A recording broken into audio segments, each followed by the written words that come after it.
Hello and welcome to Moving Forward, a podcast by GoodHabitz. I'm your host, Remy Reurling. In this podcast, we make sure that you get all the insights you need to build a high-performing learning culture to future-proof your organization. Whether you're an HR professional, a learning and development manager, or anyone looking to give your team a leg up, you'll learn the trends and the tricks to get your people learning and moving forward. In each episode, we invite an expert or two to unpack some key statements designed to get them sharing their best insights. Today, we're exploring how we recruit and retain talent and how AI is shaking things up. From soft skills, replacing CVs, to personalized learning and future-ready workforce planning, the role of HR is evolving fast. And to unpack it all, I'm joined by Rina Joosten and Annabelle Vultee. Let's start with you, Rina. You are the CEO of Pera.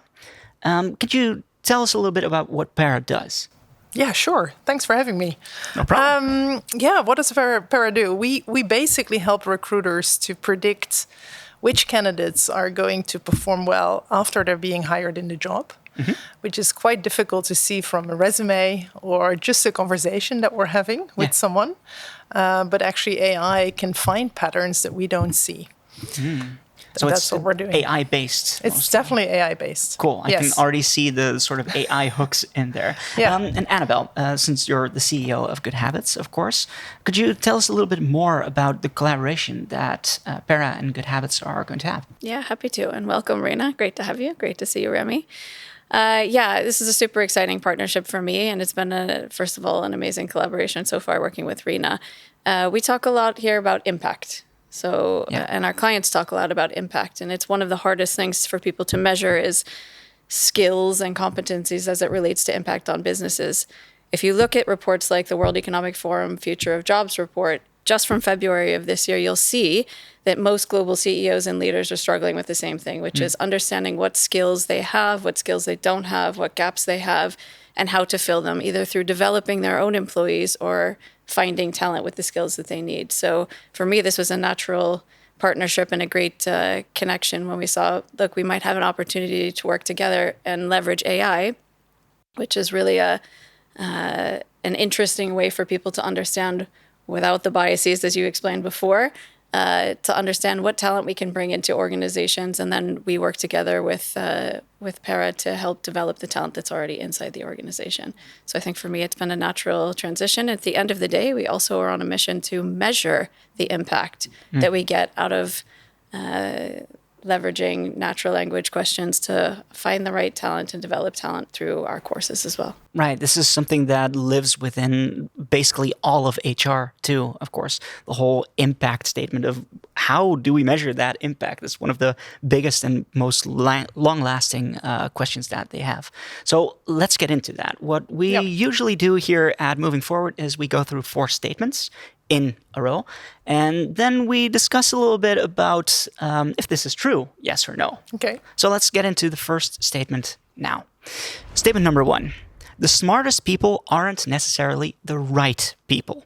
So we have something about the smartest people, right? I'm immediately thinking of diplomas. Those are the smartest people. That's what people are hiring for usually. But I'm already getting like mean looks from Rina about this. So I'd really love to know. Well, you wouldn't what get do you think? quickly mean looks from me. I think it's not true, right? So I think IQ or resumes don't per se predict the likelihood of success. Right. That's also what we see in the data. So I think it starts all with kind of measuring things. And what we see over the past 10 years, actually looking for patterns on high performance. So take, for example, great salespeople, people that disproportionately bring in more revenue than others. If we look at the patterns there, it's actually result-driven and client-focused. Right. Soft skills, competencies that have the highest correlation to success. Not per se in intellect or where somebody in the past studied. Right. So the whole thing about diplomas, like that's what we've been doing for the last 50 years, right? We're looking at CVs, we're looking at whether this person could be right for the job. Yep. But there's also a correlation with if you actually fit into the company. And I know that is one of the core values at GoodHabitz as well, right? People-centric, people-focused. So I'm imagining you agree as well, right? But as a smart person, this is also a little bit keeping yourself under, isn't it? Yeah, I agree with the statement as well. I mean, I think it's not just about the smartest people. There's a lot of context that goes around the right fit. So someone who checks a lot of boxes, which is how we've traditionally recruited people in the past and tried to fill job gaps. This is also a shift of going from sort of a job-based economy to a skills-based economy. Now we're looking for people who can do things and do new things. So the world moves at a pace where we've never seen it move this fast before. In order to keep pace, you need to have a set of skills that make you flexible and agile, or you need to be a specialist in something. You can no longer say, I've done these 6 things, and it's translatable to the 27 things you can't predict you're going to need to do next year. So I think the world of looking backwards at what you've accomplished can say something about you. It's a piece of context, but it's not the only data we need to use. What we need to do now, and this is why it's so interesting to work with Pera, is we need to understand in the most unbiased way we can what someone's potential is for the future. Not only what they've been able to accomplish in the past, because people change, businesses change, context changes. So now we need to go from being sort of the toothpick on the Swiss Army knife to building and understanding which pieces of the Swiss Army knife do they bring and which tools do I need in my company. So I agree. It's not always about the smartest. And then there's an element also about culture fit. So we are not only an accumulation of the things we've done and accomplished and the skills we can check off on a list. Do we work well together? Can we laugh together? Can we do a photo shoot together that makes it enjoyable? Do I fit into, something that makes it feel like a cohesive cultural environment? So there's performance fit, there's culture fit. It's not only as simple as what degree do you have, what experience do you have. I think those days are coming to an end. Right. I think the whole idea of the Swiss Army knife that you threw on the table there is a very cool one, because that also takes into question what is smart, right? Yeah. Is smartness just having a lot of diplomas, again, the diplomas thing, or is being smart also needing to know these skills and having these skills? Are they static, by the way? Do you know that from your research? No, I think competencies or behaviors are actually trainable, right? That's why this collaboration is interesting, because you can actually determine what are the gaps in my organization in terms of what skills are needed to reach a certain impact with my organization, whether it's I want to get more revenue, more innovation, better client satisfaction, things that are measurable to your strategy. So you can measure what are the gaps currently in my in the group of people that I have, and then personalize development journeys to those, and then measure the impact of those. Yeah. And the second thing is you can, of course, hire people that are closely related to people that outperform others in specific skills, soft skills. And that is so hard usually to see by the human eye. That's why we used resumes in the past, or assessments, or games. To write something down there. You have to have something to get to, let's say, a proxy of what that might look like. But we know from scientific research and also from reality, if we look at the data, that it's not a very good predictor. And now I think 12 years ago or 15 years ago, we finally got access to AI, right, to see certain patterns that we can't really observe, because behavior usually you only see when you work together.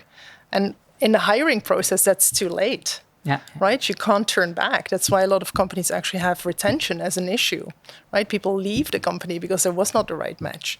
So I think that's where AI can start to help us. Right. This is also just the whole question of not just soft skills, but also cultural fit, something that you touched upon as well. If you're already in talks with people to hire for your company, then you're already locked into that cultural fit thing. Well, they might not be the best people to go to. Let's see whether we can get a little bit more into that with our second statement here. So let's go to the second statement then, which is statement number 2. CVs are dead. Soft skills will define the future of hiring. This is something that we've already been talking about, of course. Annabelle, soft skills are the future of hiring. I think that is music to your ears, is it not? I mean, it is in a way, but I actually think it's both. I mean, I think it's not that you need to choose only one way to hire someone over another. I think it's a piece of the context. I think we had a very simple way of hiring people in the past. Again, just based on a CV, things you can check off, a very binary way of hiring people, yes or no to every single question. Have you done this? Yes or no. Can you prove this skill? Yes or no. But it wasn't usually around soft skills, right? Or cultural fit, or all the other context that comes into play when you go, what makes a high-performing team, for example? If you look at sports teams and you ask anyone who's a manager of a sports team, it has a lot to do with the dynamic of the team, for example. So when you're hiring someone, you also, in a CV-based recruiting process, you're not going to see, will this person work well with a Remy? Will this person work well with a Rina? There are so many sort of layers to us as humans into understanding what builds the dynamic of a successful team and a successful company. We are only now at the sort of beginning stage of thinking about that in the hiring process. We think about it a lot more in the existing employee process, which is the space we are in, which is why soft skills is a big and growing space in the L&D field. And I think it's becoming more important in the recruitment process, but it's been around for a while because we know, hey, why is this team outperforming that team, or what's going on? Why do I have all these top performers here? What makes these people similar? We start to do a bit more analysis in our own little bubbles, but now we can start to draw it in also in the talent acquisition piece of saying, okay, this is what I have. This is what I need. This is where I see the business strategy going. Where are my gaps? Where are my opportunities? Who can I sort of help rise? What am I missing? And then how do I actually evaluate a candidate from the very beginning, not only for what they've done in the past, but for where I actually see that they can fit in the whole dynamic of the company. Soft skills are really at the end of this day. If you look at whether people are just capable of a job or whether someone's successful at a job, it's usually soft skills that's sort of the wrapping paper around the people who really take it to the next level. And we've also seen that in some of the research that Rina's done. It is really the differentiator in people who are successful in all types of roles, including sort of technical hard skills kinds of roles, which is really fascinating. And it's hard to evaluate that if you're really just doing it on a paper or traditional sort of test, or you're looking at whether someone's accomplished things in school.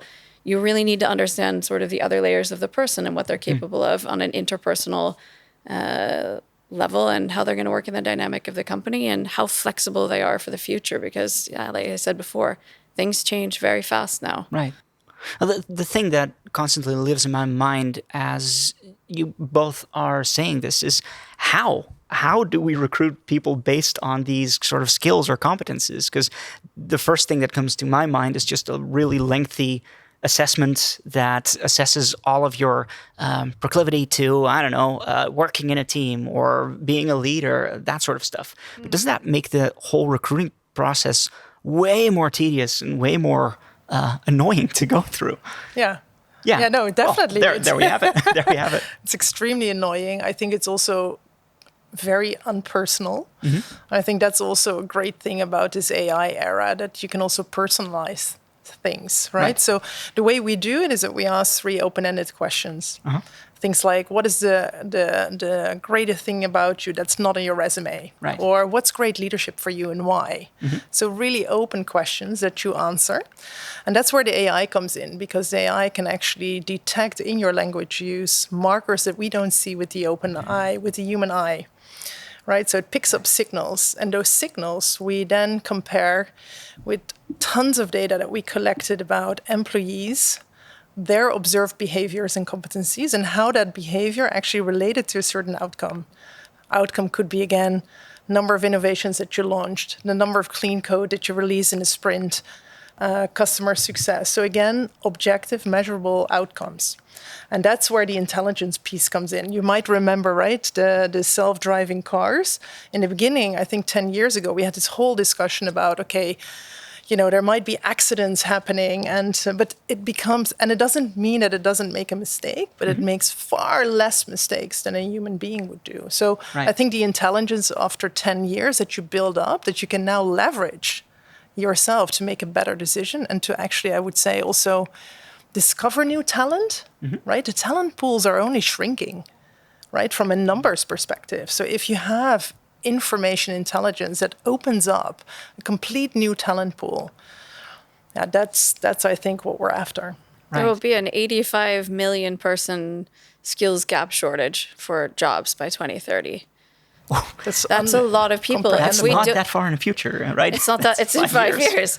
So if we don't start working towards helping people develop new skills, it's on every government and business and individual. It sort of takes a global effort to try to get skills where they need to be. And every tool we have access to that's sort of simple and straightforward, especially at the company level, we need to try to understand better. And again, things are, when they're new, they're not always perfect, but they get better very quickly. And I think this is one of those areas. Right. This is an interesting point to touch upon. In a previous Moving Forward episode, we actually talked to a company that does this whole competence-based hiring. Mm-hmm. So it's not the best people for the job in the traditional sense, let's say, but just do you have any experience in your personal life with the problems that we face here at the company? The thing is, well, the two things actually. First of all, that opens up the whole market, right? Because there's people who don't have the diplomas, but they can get the diplomas later. Mm-hmm. They first have the proclivity to actually succeed in a job. But second of all, that is more of the problem, is that it's going to create a sort of slidey effect where people that are already in the company that have those diplomas are sort of jealous of people who can come in without all these things. Is there any solution to that? Well, I think it starts with, again, measuring things. And I think also in this stage, in this era, it's also about transparency, right? So I think it actually democratizes the whole hiring process. Not only hiring, but also I think when we talk about promotions and even maybe remuneration, right? If we can really, truly, and that's about culture, make things transparent, and not from a way of punishing, but actually of a way of ensuring that we create a better team and that because I think, again, it's not about an individual, right? It's about how do we work together to achieve something that makes an impact in the world. Right. The sports team metaphor. No, yeah, but also as our own companies, right? What are we trying to do?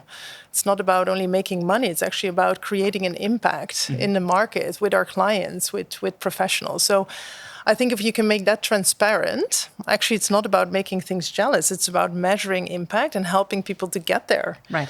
Right? So to me, those people should feel themselves. Right? Yeah, and I think if that's your culture, right, making it transparent, then also offering solutions, right? Because if there is now going to, if we get a complete shift of skills that are needed to create an impact, then it also means that we're not firing people. No, we're actually helping people to kind of develop into that era, right? Right. Soft skills can be trained. Yeah, with habits, with learning development training programs, and then measuring that impact again. So I think making it transparent is the starting point. So transparency also takes into account, well, just communicating about who is being hired, right? But there's also the problem of bias, especially when you're using AI, for instance. We know that AI systems can be biased in terms of, I don't know, special hires for people with a certain skin color, for instance. So how do we tackle the whole bias problem in the hiring process? Yeah, I think there's also methods there to do that. So you can tackle bias in 3 pieces. I would say prior to the modeling, when you do data collection. I think during the modeling, so when you develop predictive models, and post modeling. And I think if we look at how the way we tackled it was really to look at what data is actually really predictive of specific outcomes. And the data we collected was tons of data. We looked at all kinds of things like resumes, like recruiter decisions. But in the end, the most important success factor was competencies that are observed by multiple people in a team. So not one manager. So that took a lot of time to actually collect. Is sort of 360 feedback. Yeah, 360 peer feedback with multiple people. So you get as closest to the truth without a lot of what we would call noise, right? Statistical noise. Yeah. Second thing is that you can look at during the modeling process is to take out, for example, specific features, so signals in language use that are maybe more predictive of women versus men. So you can actually take them out of your modeling. We can predict to, I think, 95% accuracy if a female or a male said something or wrote something. Yeah. So if we know that, we can actually take those out of a model. And the third thing is that we always ask at the end of a digital interview, after asking the 3 questions, anonymously to fill out questions that have to do with diversity markers, like what is the gender that you identify with, what is your ethnicity. And this is all anonymous, but it's for us to constantly check if there are certain biases in the model so that we could potentially correct for them. Right. So far, we didn't find them, but it's something that you constantly track. Yeah, sort of counterweighting the actual influence of language. Yeah, you can actually see if, for example, specific backgrounds are scoring higher in your model than others, right? And then you can correct for them if you would find them. So far, we didn't find them, but we could correct for them. And that's easier to do, actually, interestingly enough, with an algorithm rather than with a human being. I think there are a lot of ways. It's very much on everyone's mind about bias in AI models. I think it's one of the risks that people are most worried about, and I think it's a fair one. As someone who's a proponent of diversity, equity, and inclusion, I think it's very fair, and I think it's really important to understand and make sure that companies. And this is one of the reasons that also Pera was interesting from my seat, is they've actually done quite a lot of work and diligence to understand and built their own models. So that we have a good understanding of where bias may or may not be, and making sure that we're always keeping an eye on it. I think that's really important from a model standpoint. But to play sort of devil's advocate on the other side of it, when we sit in an interview with someone, I mean, there's almost no more bias than there is between 2 human beings. There's a lot of factors there. Yeah. There's every single filter of every experience of my life that creates a level of bias, which can't be stripped away. I am as objective as I want to be. There will be subjectivity, even that I don't understand, that's in my subconscious. So if I'm evaluating a few candidates, the way that I think people have gotten around this in the past is that they start to do multiple interviews. So I won't be the only hiring manager, then I'll have like 6 people I trust interview. And then you start to get, oh, no, I didn't see that, or I think you interpreted that wrong. And you start to get different perspectives on people. That's sort of the very small human manual way of starting to eliminate a little bit of your own personal bias. But the reality is human beings are extremely biased. Yeah. When you say about, models being biased, that comes from human bias. That bias comes from human bias. So it starts with us. So it's sort of ironic that everyone's focused on bias in AI models, but the bias comes from us. And there's a way to start to strip it out, and actually it becomes arguably the least biased part, or at least another contextual piece.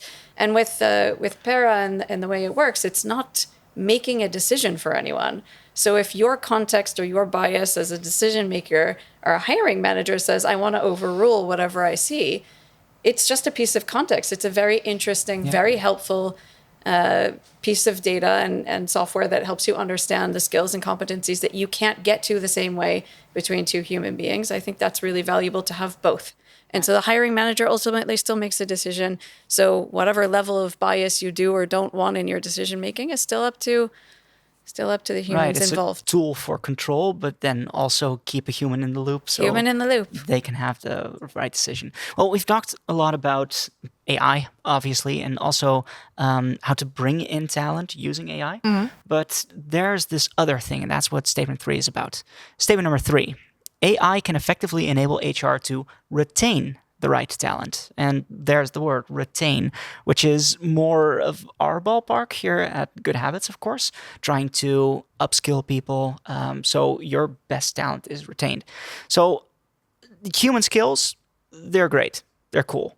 But are they really that important to the whole retaining process?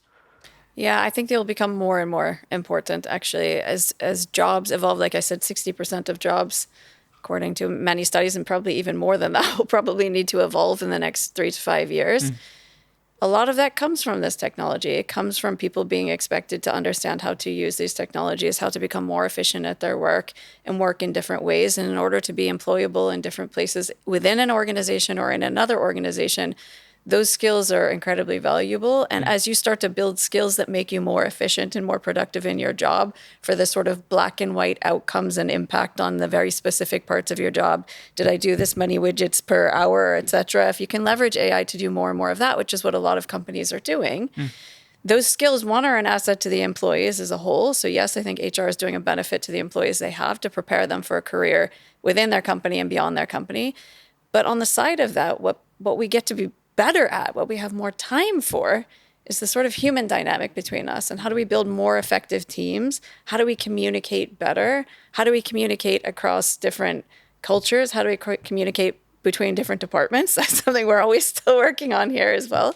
So it gives stuff us that more is uniquely human. Stuff that's uniquely human that we haven't had so much time for because we've been so focused on the hard skills and productivity. So as you start to get more hard skill and productivity and efficiency from AI tools, which enables people to grow in their careers and helps a business grow, less expensively, faster, or whatever the metric is that a company is trying to deliver against the impact, we can actually add another sort of layer of performance and satisfaction. This is one thing we talk about here as well.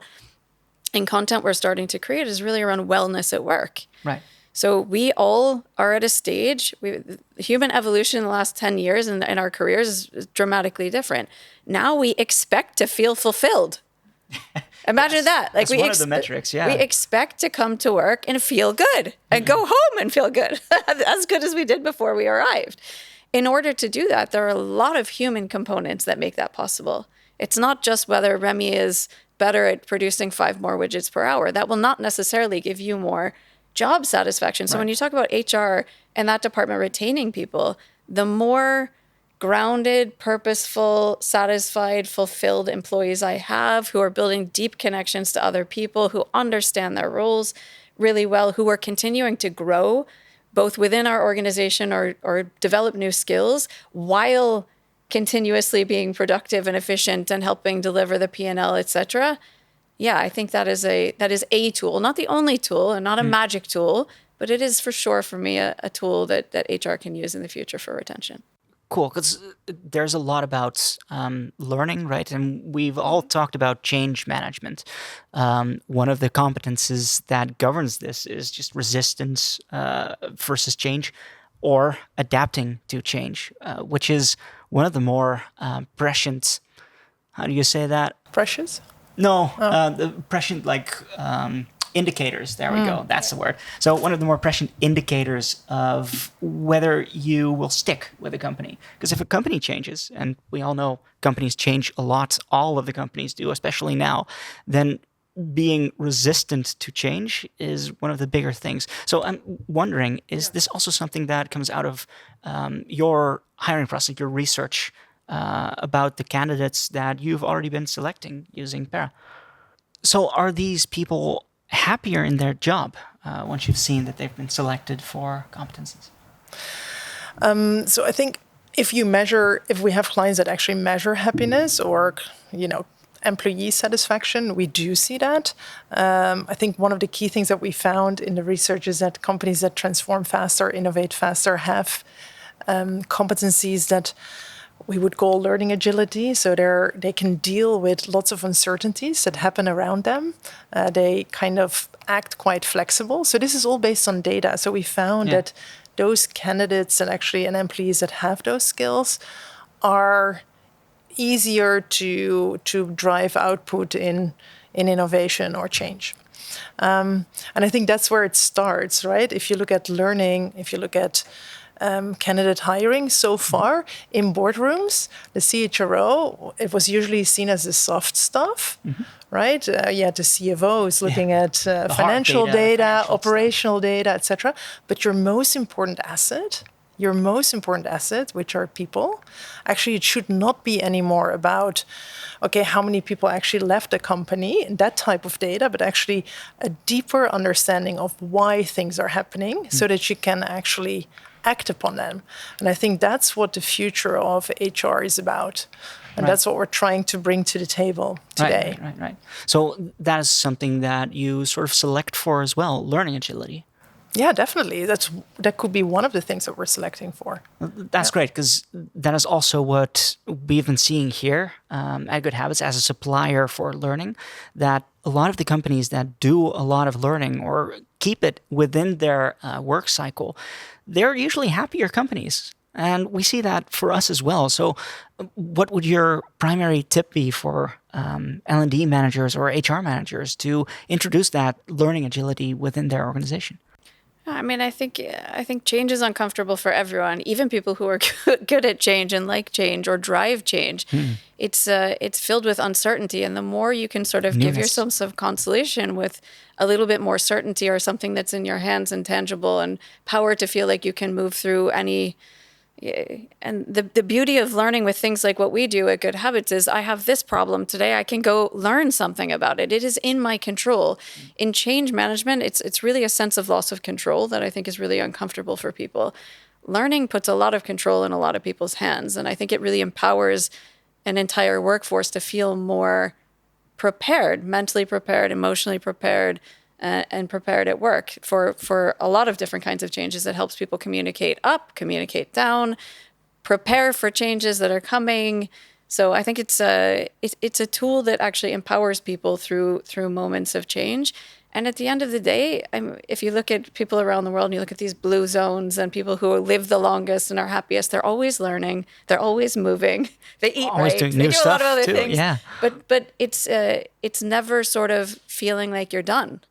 And the most successful CEOs and leaders around the world, none of them don't read books. None of them don't learn new courses. We are all always striving to learn new things. You wonder why, that person sounds so smart. Yeah, and we talked about smart before. Smart sometimes is just an accumulation of curiosity of knowledge, just absorbing more. That's how you become a Swiss Army knife. So if you're an organization like we are, where we're thinking about human capital planning and financial capital planning, and that's the sort of trifecta that works with me. There's me, CFO, and CHRO, and we're thinking about how do we plan for the future.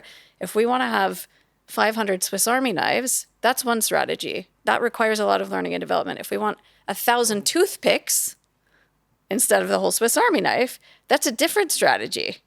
So I think it comes down to sort of an HR head's view on human capital planning, whether you want to invest in your people to make them into Swiss Army knives, pair of scissors, or a toothpick. That's sort of how I see it. And they all require learning. To become agile as a company, you need more. You don't need only Swiss Army knives, but you need more than companies have today.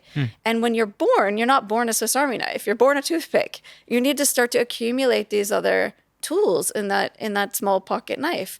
And that's what we get as life. And as a company, what greater gift can you give your employee while they're working for you and for the rest of their life, truly, than helping them develop skills and giving them a desire and some time and space to develop those skills. It's not just providing it to offer. It's also encouraging it and really getting people to use it and develop those skills, practice the skills, talk about the skills with other people. I think that's... Yeah, I think there's not a... Building on that, I think there's also a true sense of urgency to do it. I mean, if you don't do it, and your competitors do, well, you're left behind. Yeah. I mean, innovation is going at a tremendous speed, right? So if it's not only a nice to have, it's really also kind of a need to have. There is a true, at least that's what I observe when I look at clients. There's a true sense of urgency to actually start doing this. Right. Because if you don't, you're left behind. If your competitors are now making 2x more impact, I'm not even talking 10x more impact, 2x just more impact. Doubling, which is already right? Enormous. You're left behind. Yeah. And so if you don't use intelligence, if you don't use tools to actually get there right now, I think, and it's available, yeah. Right? I mean, 10 years or 12 or, I don't know, 20 years ago, we wouldn't have that. Right. Now we're in an age where that actually is there, and it only dramatically scales. And that's what humans don't really capture. Yeah. What you're saying, what you're both saying, basically, is we're training way too many toothpicks, way too many single-use, one-purpose people and jobs that needs to change. That's good, because that is also what Statement 4 is about. We're training people for jobs that won't exist. if we have a lot of toothpicks that do the same thing and do the same thing for the next 15, 40 years, well, it used to work because, we're not changing that much. But now there's a real difference. There's actually the threat of obsolescence of jobs. We've been sharing a lot about AI and about what changes in those jobs. But you were mentioning, Annabelle, something about training people for stuff in the future, change management and stuff. What needs to change in HR? I think there is. I think increasingly people are, not that they need to, but people are starting to realize that we're not just hiring for jobs. I mean, we need to hire for skills as much as for jobs. Right. We're in a moment of transition, so I think as humans also, when we go through change, we want it to be as fast as possible. So it's like we want to like flip a light switch. Okay, we're no longer in a job based economy. We're in a skills based economy. Just go there over. It doesn't work like that. So now we have jobs that are open at GoodHabitz. We are hiring for those jobs, but we're thinking about it slightly differently about what skills should this person who's coming in, what skills can they bring to the organization that we're either missing today, even into this job, even if it's not part of their core job, but this is a skill we really lack here, right, where this person can bring this in. So I think starting to think longer term about the types of people and the types of skills for the people who exist in your organization today that you can develop, which everyone has a responsibility to do with their own employees, and with the talent that they bring into their organizations, is really thinking about this world that never stops changing. HR needs to always be thinking about change will never come to an end. Like Rina just said, I fully agree with. Change will never slow down. It will only get faster. Mm-hmm. So the more prepared an organization is for new skills we can't even think of, new jobs we couldn't imagine, new expectations, new technologies, that's what we should anticipate. We should no longer think maybe. Now the answer is definitely. Right. Technologies will evolve. AI will not be the last crazy transformational technology, probably even in my lifetime. Mm-hmm. There are massive, huge changes coming faster and faster. So in order to prepare yourself, we need to change the way we think and the way we operate, the way we hire, the way we develop. If you want people to stay and you don't want to keep hiring the new person with those skills, which everyone else is fighting to do, which is why we have a massive global skills gap now of almost 70 million people. In order to do that, you have to develop the people that we have. All of us in the room need to continue to develop, every one of us, because our skills today, in 15 years, if we stop learning today, will not be that relevant. We won't be that hireable in 15 years, no matter how smart and capable the people in this room are and feel like they're cutting edge. We will no longer be cutting edge in anything we do. The human skills, the soft skills, the hard skills, we will all have to evolve. And the more we can make it part of the culture to want to continue to develop and not feel like learning ends when you get a diploma, learning really has to become a lifelong journey. And not every person has that motivation or the ability to pay for that continuous education. I think HR departments have a huge opportunity to bring quite a big social good also to their employees and to the rest of the world, to continue developing people and take education through people's careers. It's an interesting contradiction, actually, right? You're saying that companies change, the world changes, and people are actually just set in their ways, usually, where we need to change with everything that's going on around us. But that being set in our ways is something that is sort of interesting to me, because that also means that you need to start unlearning things that you've been doing for the last, 20 years maybe. We also at GoodHabitz have people that have been working for 30 years, but they also need to start changing to prepare themselves for the future. So how could HR facilitate that? This is a weird question, by the way, because HR and L&D is about learning, but now we're talking about unlearning. So do you have any idea what HR could do there to help people unlearn? Oh, that's a really good question. So it starts with habits, right? So I think a lot of things, the recent research, I think, on learning is really about habits. So, my husband every day starts his day with certain exercises, right? In the beginning, I don't do it, but he does. Yeah. And then, but the interesting bit then at some point it becomes like brushing your teeth, right? a lot of people have a lot of time on their mobile phones. I think unlearning that, just as an simple example, is just putting your phone away and somewhere locked maybe for an hour, right? So also with unlearning things, you can actually facilitate that by bringing in new habits, right? Good habits that actually help you to get there. Exactly. Yeah. So I think that's where change comes from, but that does require some level of self-discipline and discipline, and that's also something to learn, right? Yeah. So if you can discipline Limited yourself. resource. And that comes back in a nice way, right? So, and that's the nice thing about AI as well. You can start personalizing stuff. You can start rewarding people for unlearning things or learning new habits, right? So I think in this era where you can personalize, hyper-personalize it, even in a way that it's bringing information to you in your way, the way you like to learn, the way you like to be addressed, and what type of language, that's really new. It's not standard. It's not general. It's not like everyone does that. Same for us, right? It's not a general assessment. No, Classroom it's personalized. learning. I mean, how great is that? And that you then have models behind that learns from that, so it can continue to get you And improve improve on that. And then also still having an impact on a team and company. I mean, that's what we're talking here. Mm-hmm. That's what we're talking about. That is actually also what happens in psychology, right? Psychology says the same thing. Just unlearning a habit is way more difficult than learning a new one. So trying to learn a new one through unlearning a habit is the better way. But sorry, Annabelle, you wanted to say something. I fully agree, of course, and that's the mission that we are here to make learning a daily habit. So it's really consistent with how we think as a company as well. I think though, for anyone, even as simply as if someone doesn't make something a habit yet at the very beginning, or they're on the journey to making something a habit, if you experience a better way to do something, typically it can have a pretty big impact on learning. I'm not sure people need to unlearn so much. People need to be confident themselves on a personal level, not the company for you, but you need to be confident that there's a better way to do something, and then bad habits can be broken. If there's something else that gives you the same or a better result, it's sort of easier to let go of something you're used to, or let go of a way you've been doing something. If you say, wow, this is exponentially better. I've experienced a better way to do this. That's something that I do myself, whether it's a soft skill or a hard skill.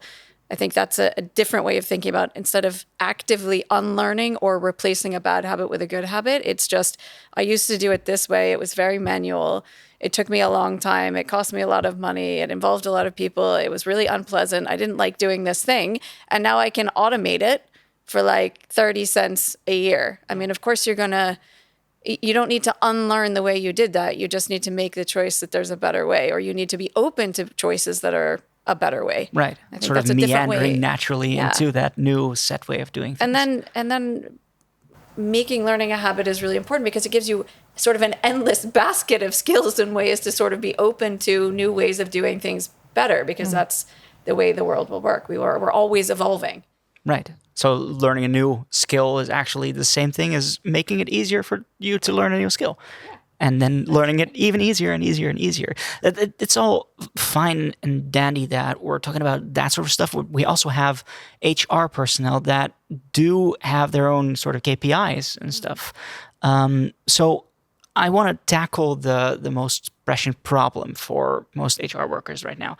Because if you are learning new skills, and if you are teaching your employees to learn new skills, that also means changing your mindset about those KPIs and about those learning metrics, right? It can't always be, has this person learned enough to evolve in their currently existing job? Because as we've established, jobs are changing. So are there any new KPIs that we've already identified, for instance, or is this something that is completely new? I don't think it's that there are specific KPIs that are completely new, but sometimes they're contradicting. So if you look at the recruitment space, right, up till today, systems are usually not connected. So it means that what really should matter, in my perspective, is that a recruiter hires people that post-hiring deliver impact. But that data sits somewhere else, sits in different systems. It's also usually not really part of a KPI setting for a recruiter. It's time to hire, a number of candidates in the pipeline. Right. How fast somebody might or not accept a job offer. So these KPIs, to me, are irrelevant. They should be about impact. And impact could be measured as things like happiness, engagement, retention, job satisfaction, revenue contribution, which is an kind of end result of all that what matters. Yeah. But those KPIs are usually not really part of that particular job. And I think that now we have the transparency, we have the fact that these systems can be actually connected. Now is the time to actually get there and to start measuring that. Right. Because then you truly help a business to grow. You help your company to grow. Right. So we're sort of changing our priorities on which KPIs are actually important. It's way more important to do something else than the standard practices that we've done. Right. Yeah. Yes. I think one other important KPI is hiring from within, or promoting from within, rather.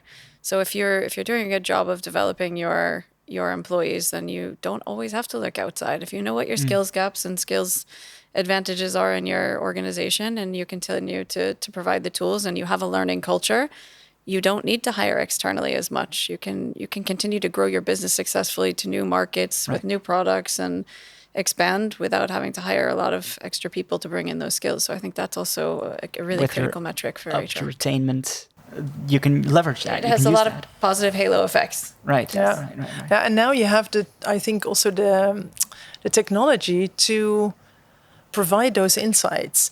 Coming back to the starting point of our conversation, right? In the past, you would say, "Oh, nice, you worked in finance, but we actually have a sales position." It doesn't match. Yeah. But now we would know, hey, this CFO is actually extremely client-driven. That's exactly the competency we need in sales. You could actually get, promoted to a sales job, or make a horizontal shift. And those type of intelligence we really didn't have. And then it was really by chance that somebody would say, hey, I'm going to give you a chance to actually take this job. And we don't, and I think that's what we're trying to break. We're trying now to actually say, we have that intelligence. We can now start to move people internally with the skills that are needed to drive an impact. Yes, exactly. That is basically all that we have time for. So I'd like to ask you both one more question. Okay. Which is a sort of standard question that I always like to ask, which is, Annabelle, what would be your biggest takeaway of our talk today?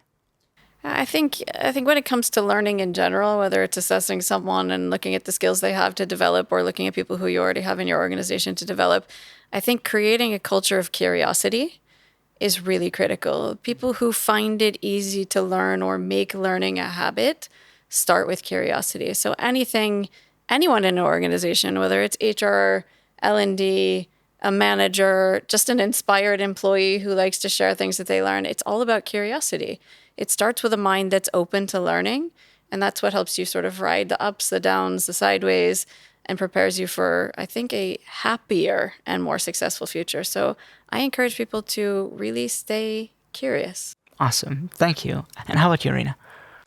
Well, except that this was joyful. I think one of the key things that I take away again is that we can... I think you found two people at this table, right, that have been in this space for a while, that understand what we're doing. But this should be really an invitation, I would say, to CHROs to kind of join forces and do things together.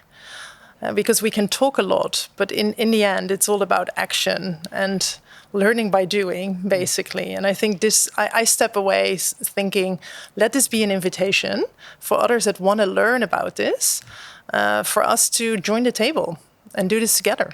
Right. Do another podcast with the six of us, or seven maybe. No, thank you so much both for being here, for your contributions. So that's all we have time for today. Thank you so much for joining us on this episode of Moving Forward. And if you've gained a new perspective today, why not share this episode with a colleague or a friend? And if you have a moment, just leave us a review. It helps others to find the podcast and might just help them move their people forward too. So thank you for listening, and we'll see you next time.